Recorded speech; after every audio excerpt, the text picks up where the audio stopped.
जो जैसे देना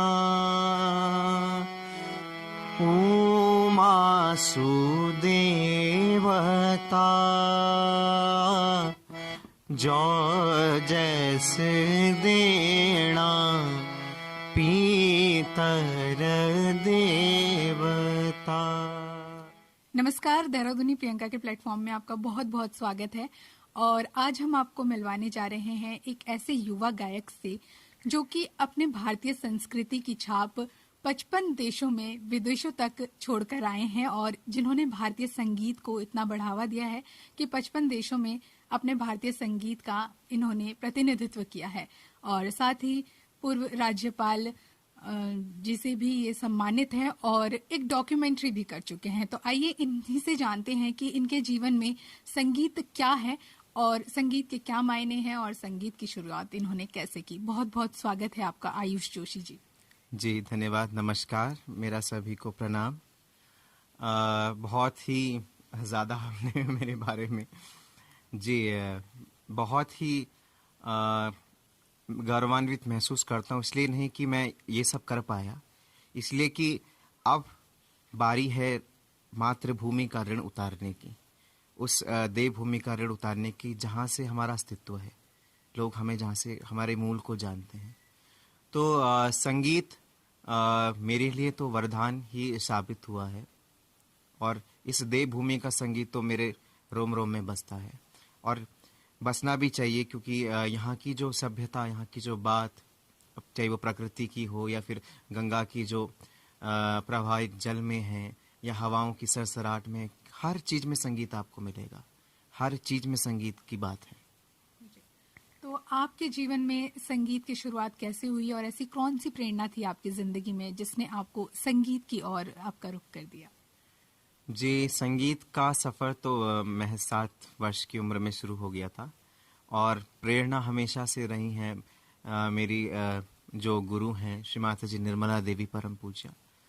माँ की असीम अनुकंपा से संगीत का जो मुझे मतलब लगाव था उनकी कृपा से हुआ। और कहते हैं कि 7 चक्र हमारे शरीर में स्थापित होते हैं, तो जब स्वाधिष्ठान का जो प्लावित होता है चक्र, तो उस चक्र से क्रिएटिविटी का निर्माण होता है, यानी क्रियात्मक शक्ति, आप क्रियात्मक चीज़ें करते हैं। तो मैं समझता हूँ कि माँ का ही आशीर्वाद रहा और कुछ मेरा गुरुजनों का विद्यालय में, स्कूल्स में, क्वायर ग्रुप में जब मैं रहा तो उसमें भी मतलब काफ़ी योगदान रहा। फिर मेरी गुरु रही मुक्ति चतली जी, उन्होंने भी काफ़ी मेरा सपोर्ट किया, म्यूज़िक में मुझे मतलब गाइडेंस दी, फर्दर कोर्सेज करने के बारे में बताया। श्री राम भारतीय कला केंद्र में मुझे मतलब उन्हीं की योगदान है। और फिर मैंने शास्त्रीय संगीत की तालीम लेनी शुरू करी भारतीय कला केंद्र से, सुगम संगीत भी सीखा। फिर मैं एक साधक के तौर पर संगीत के पीछे मतलब भागने लगा कि केवल शास्त्रीय संगीत नहीं और संगीत भी। तो सुगम संगीत में देखा कि ठुमरी, मेरे गुरु मौसमी कुंदू जी ने बताया, ठुमरी था, टप्पा, होरी, चैती, दादरा, कजरी था। तो इस सब को सुन के बहुत ही मतलब आनंद मुझे महसूस हुआ। उसके बाद फिर मैं अपने लोक की तरफ आकर्षित हुआ जब मैं मिला आदरणीय डॉक्टर साहिबा पद्मश्री डॉक्टर माधुरी बर्थवाल जी से। तो उन्होंने जो उनकी जो बात थी, जो उन्होंने कहा कि व्यावहारिक ज्ञान होना बहुत ज़रूरी है। कितने लोग हम जाते हैं पहाड़ में, कितने लोगों को हम संगीत आज सिखा रहे हैं, केवल बातों तक सीमित रह गया है, लेकिन कोई ऐसी संस्था या कोई ऐसा व्यक्ति नहीं है कि जो उन बच्चों की तरफ ध्यान दे जो प्रतिभावान है, जो कुछ कर सकते हैं। क्या हमारा दायित्व नहीं बनता कि हम जाएं और अपना योगदान वहाँ पे दे? तो मेरे गुरु ने वो किया और उस बात पे अमल किया और उनकी ये बात मुझे बहुत अच्छी भी लगी। तो मैंने निश्चय किया कि मैं एक एनजीओ के माध्यम से भी उन बच्चों को सपोर्ट करूं और मेरी गुरु भी ये कार्य करती हैं। तो उनसे मैंने लोक संगीत की जितनी भी विधाएं थी वो सीखना शुरू किया और ये पाया कि लोक संगीत में शास्त्रीय संगीत ही मूल बसा है। तो मुझे और खुशी हुई, रागों का मुझे उसमें प्रचलन देखकर और ज़्यादा खुशी हुई। जो भी विधाएं, जैसे उन्होंने मुझे एक झुमेलो बताया, धड़िया बताया, चौफला, जो भी उन्होंने मुझे बताया, तो उसमें माँ गंगा जी की बात थी, उसमें शिव जी के कैलाश की बात थी, बद्री केदार जितने भी हमारे 4 धाम है उनकी बात थी। तो मतलब स्वतः ही ईश्वरीय चेतना का आभास होने लगता है इस संगीत से। तो मैं अब अपने गुरुओं का ही उनको मतलब देना चाहूँगा श्रेय कि वही मेरे प्रेरणा रहे हैं। जी। तो कौन कौन सी विधाएं अब तक आपने सीख ली है और किन किन भाषाओं में आप गाते हैं? देखिए, संगीत तो ऐसी एक कला है, ललित कला है, जिसको हम एक जन्म लेके भी दूसरा जन्म भी लेंगे तो वो भी पूरी नहीं होगी, पूरा जीवन इसमें निकल जाता है। हालांकि जैसे अभी कई लोग हैं कि उसको अभी तक मतलब सीखते हैं, फिर उसको प्रेजेंट करते हैं। और रिसेंटली मैं अभी लता मंगेशकर जी का इंटरव्यू देख रहा था, उन्होंने ये बात कही कि एक जन्म भी इसके लिए कम है, आपको दूसरा जन्म लेना पड़ता है। और संगीत वाकई में ऐसी चीज है। लेकिन कुछ ऐसी विधाएं हैं कि जिसको आप अगर अपना समय देकर रियाज करके उसकी तालीम अच्छे से लेकर अगर आप करते हैं तो आप उसके थोड़ा सा मूल को जान लेते हैं, मतलब जैसे कहते हैं इंट्रोडक्शन हो जाता है। तो मैंने अभी तक शास्त्रीय संगीत रागदारी मैंने सीखा, फिर सुगम संगीत ठुमरी, गजल, दादरा, चैती, होरी जितना भी मैंने सीखा। अब मूल में जो मैं आया हूँ अपनी देवभूमि की तरफ, तो लोक संगीत सीख रहा हूँ अभी, मतलब रिसेंटली स्टार्ट किया है मैंने सीखना। जी। तो क्या आपके परिवार से कोई ऐसा बैकग्राउंड रहा फैमिली से जिन्होंने आपको संगीत की ये प्रेरणा दी और पहले से संगीत का सोचा था, या फिर कैसा रहा आपका संगीत का?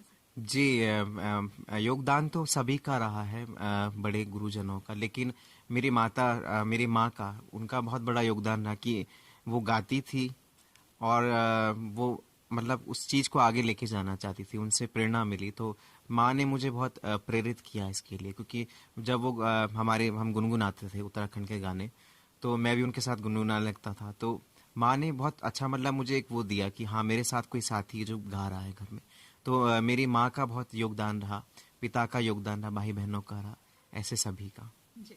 तो आयुष जोशी जी, आपको आपके दिल को छूता कोई ऐसा संगीत, कोई ऐसा गीत जो कि आप हमारे दर्शकों को सुनाना चाहें? जी, मैंने अपनी गुरु डॉक्टर आदरणीय पद्मश्री डॉक्टर माधुरी बर्थवाल जी से सीखा, मांगल सीखा, और उसकी मैं थोड़ी सी करुण झांकी प्रस्तुत कर रहा हूँ। उसमें देवी देवताओं का ही आह्वान है। जी, जी। बिल्कुल।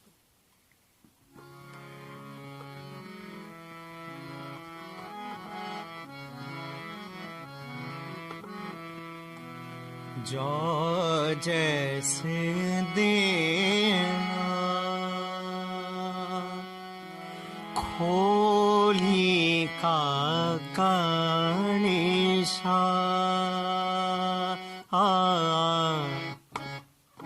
जो जैसे देना मोरी का नारेणा, जो जैसे देना मोरी का नारेणा, जो जैसे देना भूमि का भूम्याला,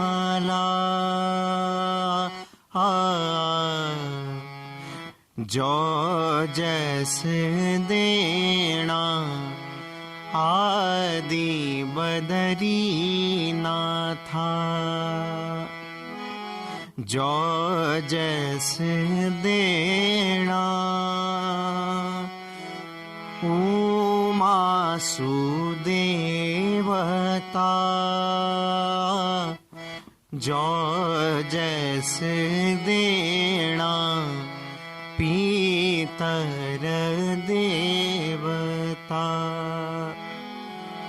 जो जैसे देना गंगोत्री जमनोत्री, जो जैसे देना आदि बदरी नाथा, खोली को गणेशा मोरी को नारेणा।